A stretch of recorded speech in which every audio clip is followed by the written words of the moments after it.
Good morning বন্ধুরা, তোমরা সবাই কেমন আছো? আশা করি তোমরা সবাই খুব খুব খুব ভালো আছো, আর আমরাও কিন্তু বেশ আছি। তো আজ শুক্রবার, আর ঘড়িতে এখন সময় কিন্তু ঠিক সকাল 9:30। তো আমরা দুজনে কিন্তু ঘুম থেকে উঠে আমাদের চা কিন্তু আমরা খেয়ে নিয়েছি, চা বিস্কিট। তো দুজন কেন বলছি, কারণ যেহেতু বললাম আজ শুক্রবার, তো সাধারণত শুক্রবার কিন্তু অরিজিৎ বাড়ি থেকেই অফিস করে, ওয়ার্ক ফ্রম হোম করে। তো সেজন্য দুজনে আজকে একসাথে বসে গল্প করতে করতে চা খেয়েছি। আর এই দেখো, এখন কিন্তু আমাদের এখানে বেশ ভালোই গরম পড়তে শুরু করেছে হালকা হালকা। আর মোটামুটি ওই সকাল 6টা থেকে কিন্তু সূর্যি মামা একদম মাথার ওপরে। তো তোমাদেরকে তো দেখালাম বাইরের প্রকৃতিটা, চলো এবার চলে আসি ব্রেকফাস্টের দিকে। তো আজকে যেহেতু আমার কর্তামশাই বাড়িতে আছে, তো আমি ভাবলাম যে চলো আজকে খুব হেলদি, টেস্টি আর খুব ঝটপট হয়ে যায় একটা সহজপাচ্য ব্রেকফাস্ট করে ফেলি। তো উপকরণগুলো দেখে আশা করি তোমরা বুঝতেই পারছো, আজকে আমি বানাবো ডালিয়ার খিচুড়ি। এটা কিন্তু ভীষণ হেলদি আর খুব টেস্টি। আর মোটামুটি ঘরে থাকা সমস্ত সবজি, যেরকম গাজর, বিনস, ক্যাপসিকাম, মটরশুঁটি, আলু, আর তার সাথে যেটা না হলে হবে না সেটা হচ্ছে ডালিয়া। আর তার সাথে কিন্তু নিয়েছিলাম একটুখানি মুগের ডাল। তো ওগুলো যেমন তোমরা দেখলে একটু ড্রাই রোস্ট করে কিন্তু আমি ধুয়ে নিয়েছি। আর এবারে কিন্তু এই পুরো রান্নাটাই করব আমি কুকারে। জাস্ট কটা হুইসেল পড়লেই কিন্তু আমার রান্না একদম রেডি।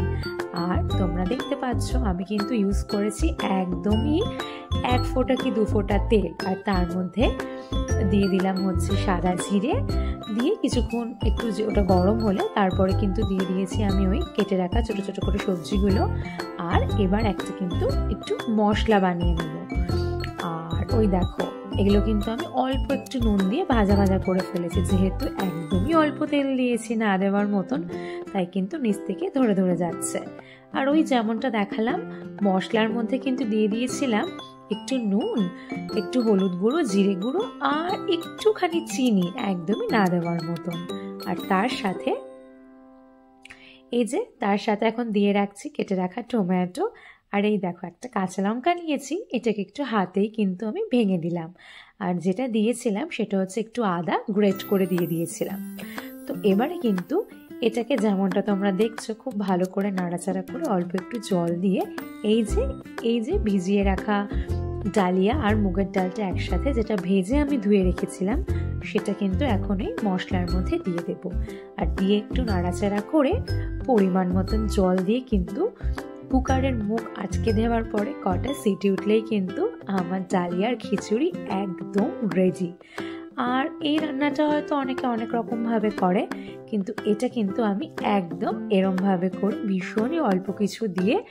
আর এটা কিন্তু খুব হেলদি, খুব টেস্টি হয়। সো এই দেখো, কটা হুইসেল উঠলো, আর কথা বলতে বলতে ফাইনালি কিন্তু আমার ডালিয়ার খিচুড়িটা কিন্তু একদম রেডি।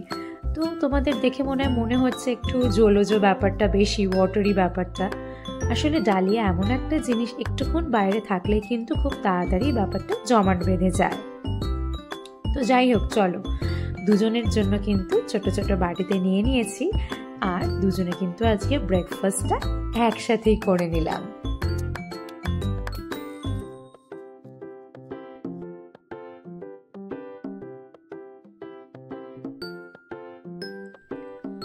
তো তোমরা তো দেখলে ব্রেকফাস্ট অনেকক্ষণ আগে হয়ে গিয়েছে একসাথে করা। তারপরে কিন্তু আমি চলে এসেছি দুপুরে রান্নার জোগাড় করতে।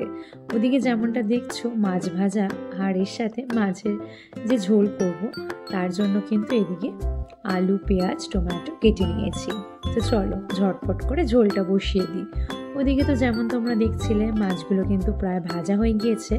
আর এদিকে কিন্তু মোটামুটি সব রকম মশলাপাতি দিয়ে কিন্তু আমি এখন মাছের ঝোল বানানোর জন্য কিন্তু মশলাটা সুন্দর করে আমার প্যানে দিয়ে কিন্তু কষিয়ে নিচ্ছি। তো চলো আগে দুপুরের জন্য মাছের কারিটা বানিয়ে ফেলি।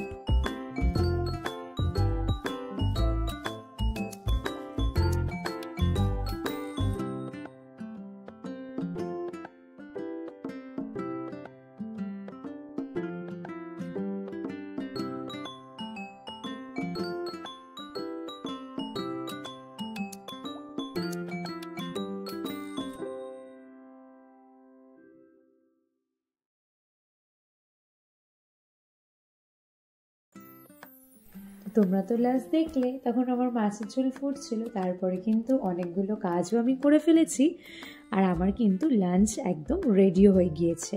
আর এটা এখন আমি আগে বেড়ে আমার কর্তামশাইকে দিচ্ছি, কারণ ওনার এর পরেও অনেকগুলো মিটিং রয়েছে। তো যেমনটা তোমরা দেখতে পাচ্ছ, আজকে আমাদের লাঞ্চে ছিল ভাত, ডাল, ঢ্যাঁড়স ভাজা আর ছিল মাছের কালিয়া। এখনও কিন্তু আমার স্নান হয়নি। আগে ভাবলাম চলো ওকে খেতে দিই, কারণ ওর যেহেতু ওর অফিসের কাজটাও কমপ্লিট করতে হবে। তো তারপরে আমি চলে গিয়েছিলাম স্নানে, আর তারপরে স্নান করে এসে ভাবলাম চলো আজকে ওয়াশিং মেশিনটাও চালিয়ে দিই। প্রায় সপ্তাহ শেষ হতেই চললো, তো ওয়াশিং মেশিনটা যদি আজকে না চালাই তাহলে কিন্তু ভারী বিপদে পড়তে হবে। তো যেই ভাবা সেই কাজ, আমি চলে এসেছি এখন ওয়াশিং মেশিনটাকে চালাতে। তো এরপরে কিন্তু আমি সেরে নেব আমার লাঞ্চটা।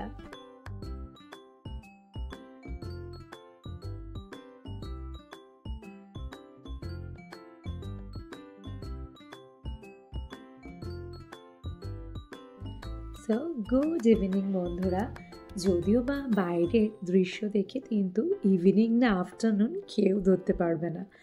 ঘড়িতে আমার সময় কিন্তু তখন প্রায় ছিল 6:35, কিন্তু বাইরের প্রকৃতি দেখে বোঝার একদমই উপায় নেই। তো তোমরা যেমন লাস্ট দেখেছিলে আমি ওয়াশিং মেশিন চালাচ্ছিলাম, তারপরে কিন্তু বেশ অনেকক্ষণ সময়, প্রায় 2.5-3 ঘন্টা সময় কিন্তু পার হয়ে গিয়েছে। তো ওয়াশিং মেশিনে জামা কাপড় দিয়ে সেগুলোকে ঠিকঠাক করে আমি আমার লাঞ্চ করে একটু রেস্ট করে কিন্তু দুজনে এখন বেরিয়ে পড়েছি। আর অরিজিতের কাজও আজকে মোটামুটি 5টার মধ্যেই কমপ্লিট হয়ে গিয়েছিল। তারপর ও একটু রেস্ট করে কিন্তু আমরা দুজনেই চলে এসেছি। তো এই জায়গাটা হচ্ছে আমাদের বাড়ি থেকে ঠিক 5 থেকে 7 মিনিট হাঁটা পথ।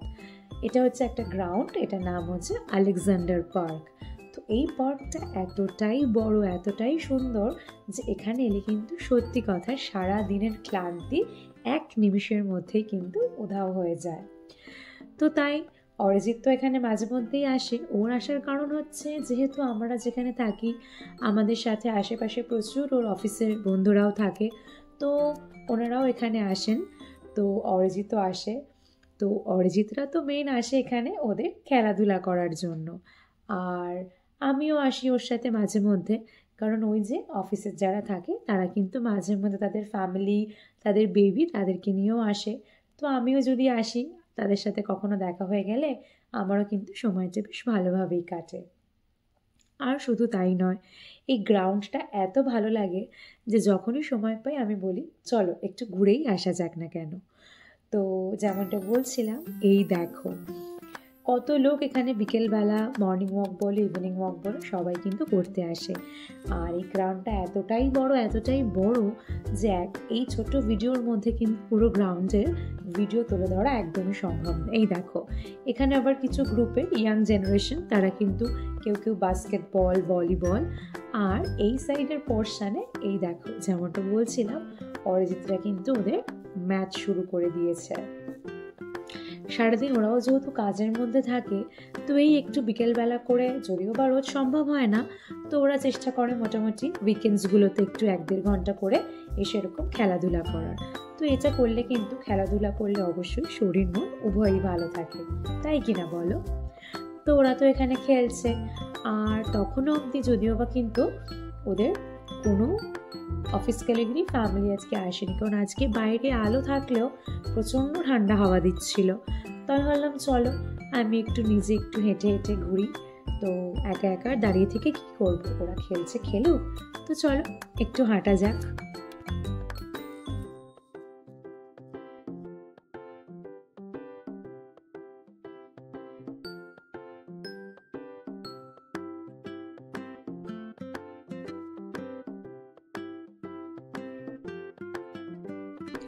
তো তোমরা তো দেখলে আমি এই সুন্দর জায়গার একা একা হাঁটছিলাম, আর অরিজিৎরা তো খেলছিল।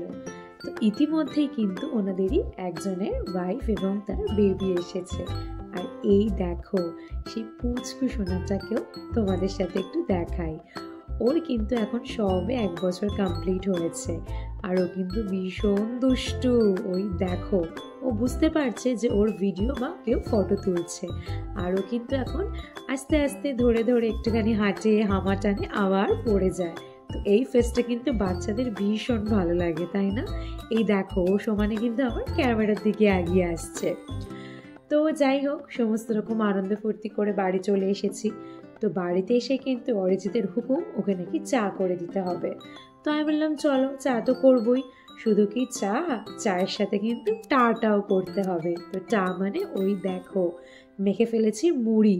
ও কিন্তু এরকম মুড়ি মাখা খেতে খুব পছন্দ করে। আর সত্যি কথা বলতে আগে আমি এতটা বেশি মুড়ি মাখা খেতে ভালোবাসতাম না, কিন্তু ওর সাথে থেকে থেকে এখন মাঝে মধ্যে বেশ আমারও ভালোই লাগে সন্ধ্যাবেলা একটু চা এরকম মুড়ি মাখা, সমস্ত রকম একটু শসা, পেঁয়াজ, লঙ্কা কুচি দিয়ে খেতে কিন্তু বেশ মন্দ লাগে না, তাই না? তো খেতে যেরকম ভালো লাগে তো নিজের হাতেই করে খেতে হবে, তাই কি না? তো এই দেখো এদিকে তো দুধ চা বসিয়ে দিয়েছি, আর বাইরে কিন্তু আজকে বেশ ঠান্ডা ছিল, তো ওর জন্যই আমি বললাম না চলো চা খেয়ে মেজাজটাকে একেবারে চাঙ্গা করে ফেলি। তো ফাইনালি আমাদের চাও রেডি হয়ে গিয়েছে। তো চলো এখন দিয়ে দিই অরিজিৎকে চাটা আগে।